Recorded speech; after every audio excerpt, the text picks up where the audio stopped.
आखिर इजराइल और फिलिस्तीन के बीच क्यों छिड़ी है जंग? आखिर क्या है ये गाजा पट्टी का मामला और क्यों हमास ने बोला है इजराइल पर हमला? आज की इस खबर में इसी बारे में पूरी जानकारी आपके लिए जुटा कर लाए हैं। नमस्कार, मेरा नाम है आफरीन खान और आप लोग देख रहे हैं तेज तर्रार।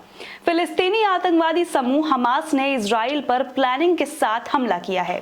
हमास के लड़ाके गाजा पट्टी के पास से इजराइल के क्षेत्र में प्रवेश कर सैकड़ों सैनिकों को मार रहे हैं, साथ ही दर्जनों को बंधक बना लिया गया है। अब तक इस युद्ध में 900 से ज्यादा इजरायलियों की मौत हो चुकी है। हमास ने इजराइल पर 5000 से ज्यादा रॉकेट से हमला किया, जिसके बाद इजराइल ने भी हमास के खिलाफ युद्ध की घोषणा कर दी है। इजरायली क्षेत्र के सुरक्षा कर्मियों और आतंकवादियों के बीच संघर्ष जारी है। इजराइल ने जवाबी कार्रवाई करते हुए हमास के नियंत्रण वाले गाजा में इजरायली वायुसेना पर ताबड़तोड़ हमले किए हैं। हमास के आतंकवादियों ने 7 अक्टूबर को भारी मात्रा में इजराइल पर एक के बाद एक हवाई हमले किए। हमास के इस हमले में कई विदेशी नागरिकों की भी मौत हो गई। कुछ मीडिया रिपोर्ट्स की माने तो इस हमले में 18 थाईलैंड के नागरिकों की मौत हुई। अब आखिर ये जानना जरूरी हो जाता है कि हमास क्या है और आखिर क्यों इसे एक आतंकवादी संगठन कहा गया है। हमास एक फिलिस्तीनी उग्रवादी समूह है जो गाजा पट्टी के कुछ क्षेत्रों को अपने नियंत्रण में रखता है। साथ ही वह इस क्षेत्र को एक इस्लामिक स्टेट बनाना चाहता है।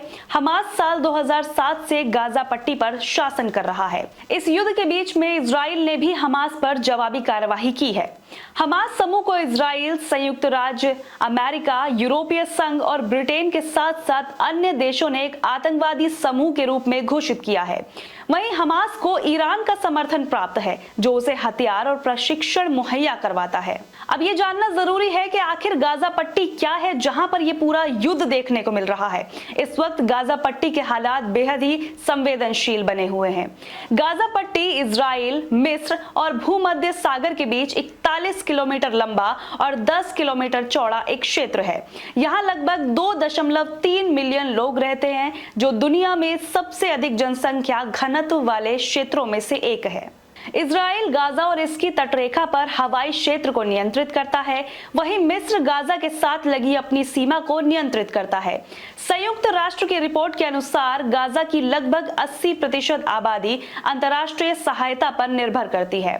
अब आखिर इजराइल और हमास के बीच संघर्ष क्या है और ये कब से चला आ रहा है, ये जानना जरूरी हो जाता है। वेस्ट बैंक और गाजा का क्षेत्र हमेशा से ही दोनों पक्षों के बीच संघर्ष का मुख्य कारण रहा।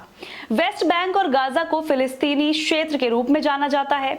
इसके अलावा पूर्वी यरूशलेम और इजराइल को रोमन काल में फिलिस्तीन क्षेत्र का हिस्सा माना जाता था।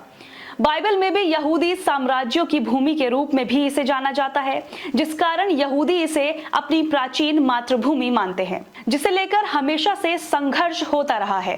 इजराइल को 1948 में एक देश के रूप में मान्यता दी गई थी। हालांकि इजराइल के अस्तित्व को मान्यता न देने वाले आज भी इस क्षेत्र को फिलिस्तीन का हिस्सा मानते हैं। अब आखिर हमास ने यह हमला क्यों किया है, वो जानना बेहद जरूरी है। 7 अक्टूबर ये वो तारीख है जब हमास ने बिना किसी चेतावनी के इजराइल पर हमला किया।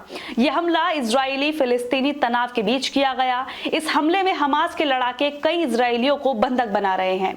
वहीं यह भी कहा जाता है कि फिलिस्तीनियों के बीच अपनी लोकप्रियता बढ़ाने के लिए हमास ने यह कदम उठाया है। अब आखिर इस पूरे मामले में भारत की क्या कुछ भूमिका रही है, प्रधानमंत्री नरेंद्र मोदी का इसमें क्या रुख रहा है, वो जानना जरूरी हो जाता है।